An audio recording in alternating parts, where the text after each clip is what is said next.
everybody. Welcome to the Flexible Dieting Podcast. I'm Joe Klemczewski here with Kevin Brunacini and Austin Kiergaard. And today we're going to talk about what is flexible dieting. I think before we dive too far into content and topics, we need to lay out some definitions. Always a good idea for any intellectual endeavor. But I will say this is something that has been so normalized that a lot of people now are looking way back into the history of how this kind of started. And there has been flexibility discussed all the way back probably to the 50s or earlier. And that was even one of the method principles of Weight Watchers. Like, here are points. Those points equate to certain foods. And so they're doing some math. And then when I came along in the early 90s and said, well, hey, wait a second, they're making these nutrition fact panels the law of the land. And being a pre-med physiology allied health student, here are macros. I know why we need them for different things. My pre-coaching days were right at those starting blocks. So I created macronutrient tracking with that specific methodology in mind. Now, of course, it has scattered in all kinds of directions through at least one generation. So I'm very interested to hear you guys in how your concepts have evolved. But I'll say it right now as a definition. This is what I stand by.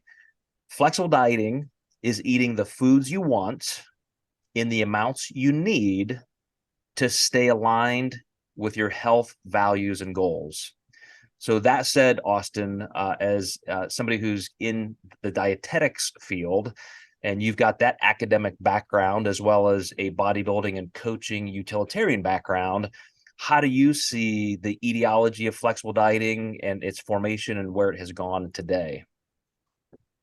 Yeah, that's a great question. My background is I found out about flexible dieting back in 2009, 2010. And I learned exactly how you said, how can we fit foods in that we enjoy that allow us to kind of meet our physical needs, essentially. But after going through school and learning more in dietetics and background, it shifted because I work with a lot of bodybuilders, physique athletes, barbell strength athletes. And it's amazing on how many people end up hitting their macros, but they also lose out on more of the micronutrients. And again, maybe this is the dietetic side of me.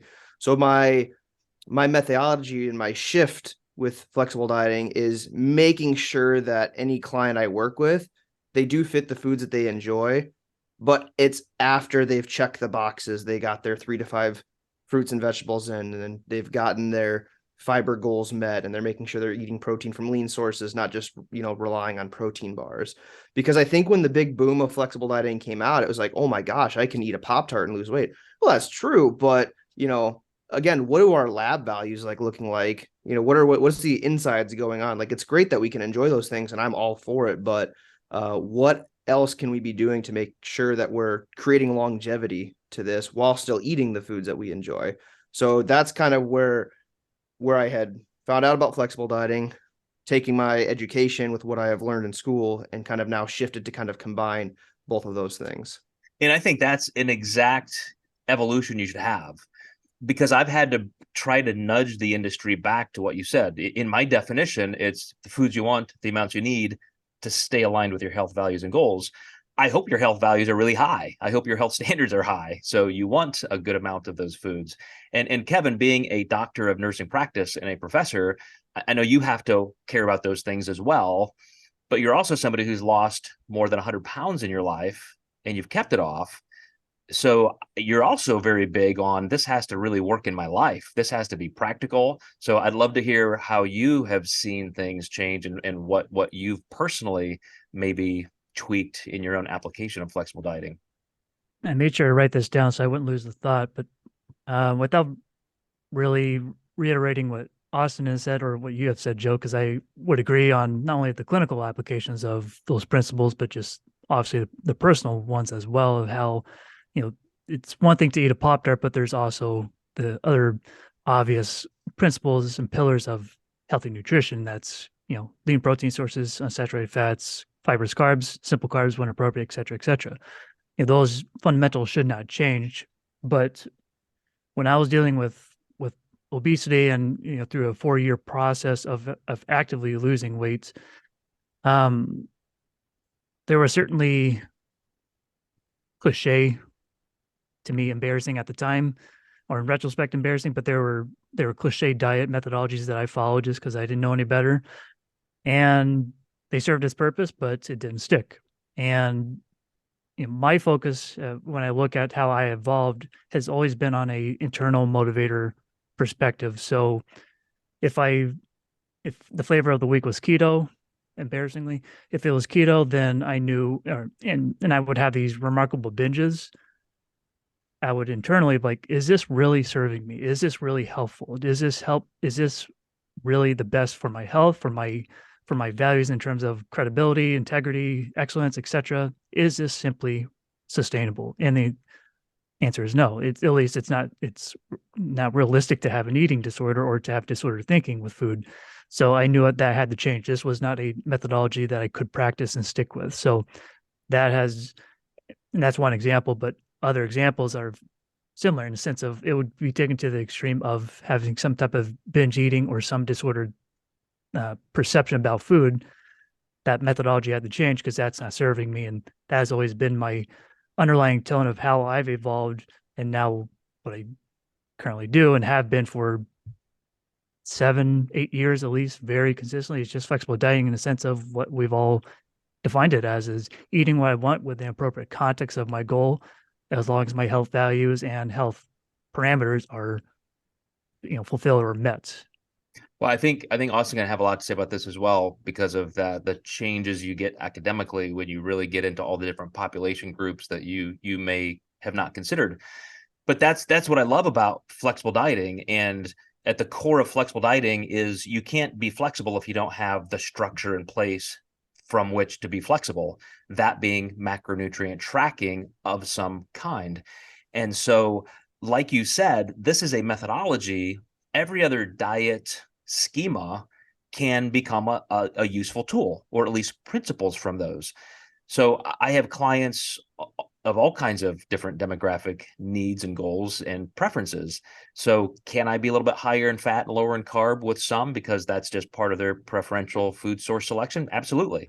Have I personally experimented with 100% keto? Absolutely. Have I done vegetarian experimentation myself? Absolutely. Do I also have clients who are vegetarians? Absolutely.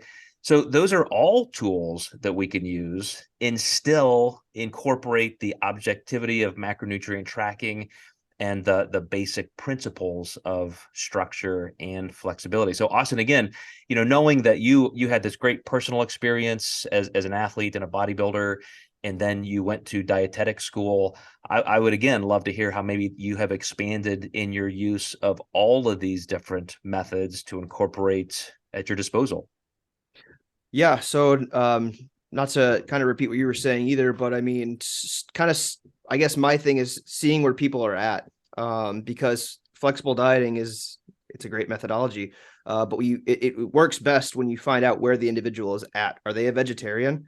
Do they function better on higher fats? Like, I've had a lot of my female clients, especially after going through dietetic school, just seeing how, like, healthy, more mono and polyunsaturated fats can be really helpful for like hormone production. And I've had a lot of females just switch over to more of a higher fat, maybe moderate to lower carb diet, because we needed to get their hormones back into check. And then after such an extended period of time, by doing that, their hormones have now been shifted into normal levels. So again, it's making sure that I wasn't focusing on flexible dieting as like, it's only this way. It's using the methodology of flexible dieting around the individual's situation. Because again, you might have a vegetarian, someone that prefers more fat.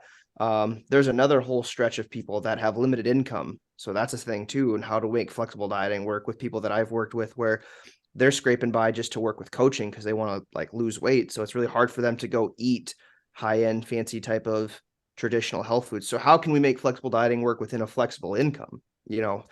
So I would say it's allowed me to be more culturally aware of people's situations.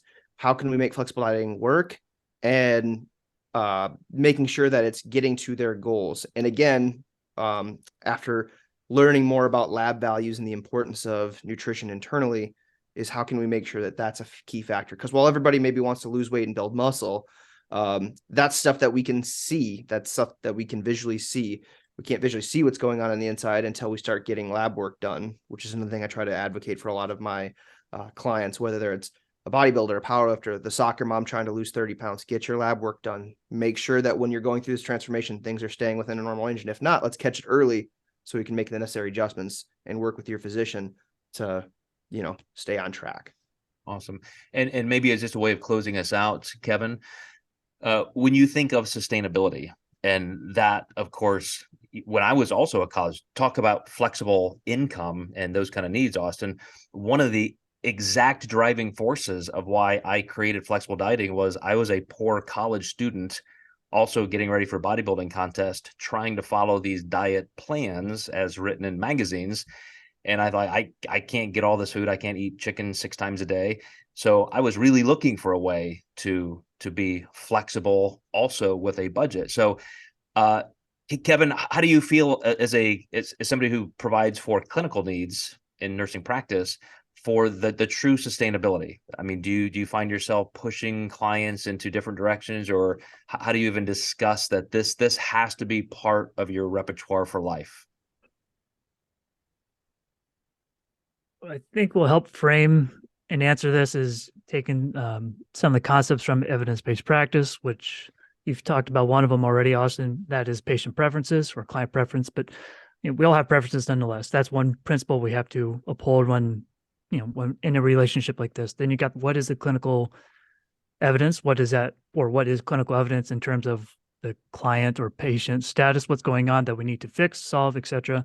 And then you got what is the medical literature, what does it say in terms of what is best practice for whatever is going on given the circumstance. And when it comes to sustainability, to me, that's it's oversimplifying the answer of what does it take to reach sustainability, but those pillars in a nutshell need to be respected and understood. And our role as health scientists and clinicians is to inform. It's not our job to direct or coerce or to it's not to make clients, patients do this just because we said so, but it's a matter of here's the pros and cons of decisions. Here's what the evidence says. Here's the context of your circumstance, etc.